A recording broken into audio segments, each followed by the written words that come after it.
महाराज, मानव का सबसे काला समय कौन सा है?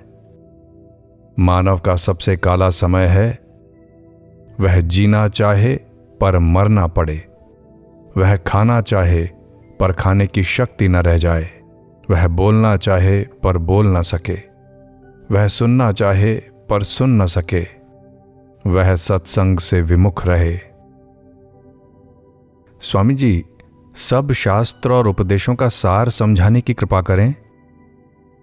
सभी शास्त्रों व उपदेशों का सार है भगवान का भजन, और भजन बनता है जीवन में सेवा, त्याग और प्रेम आने से। यदि मनुष्य के जीवन में सेवा, त्याग और प्रेम आ गया तो समझ लो कि उसने सब शास्त्रों का सार समझ लिया।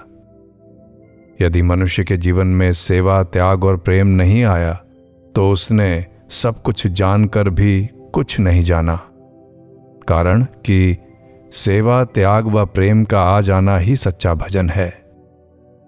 देखो, जप, तप, कथा, कीर्तन आदि जो मुक्ति के प्राप्ति के साधन बताए हैं, भोगी मनुष्य के लिए ये सब जीविका के ही साधन बन जाते हैं।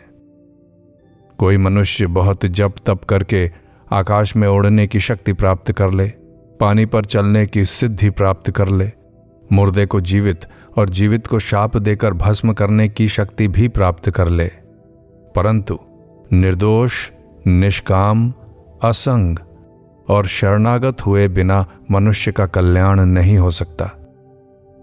इसकी प्राप्ति में किसी बाह्य सामग्री की आवश्यकता नहीं है। ध्यान किस प्रकार हो सकता है? ध्येय के ज्ञान के बिना किसी प्रकार का ध्यान नहीं हो सकता, क्योंकि जिसका ज्ञान नहीं होता उसका ध्यान नहीं हो सकता। ज्ञान से संसार के बंधन टूट जाते हैं और ध्यान से आनंद की अनुभूति होती है। इस प्रकार ज्ञान होने पर ध्यान स्वतः हो जाता है। त्याग व कर्म क्या है? त्याग संसार के चढ़ाव की ओर ले जाता है और कर्म संसार के बहाव की ओर ले जाता है। जिस प्रकार नदी के चढ़ाव की ओर चलने वाला नदी का अंत करके नदी के उद्गम को जान लेता है, उसी प्रकार त्याग करने वाला संसार के कारण को जान लेता है। जिस प्रकार नदी के बहाव की ओर जाने वाला महासागर में डूबकर बार बार उसी पानी में चक्कर लगाता है, उसी प्रकार कर्म करने वाला घोर संसार में चक्कर लगाता है, परंतु संसार के कारण को नहीं जान पाता।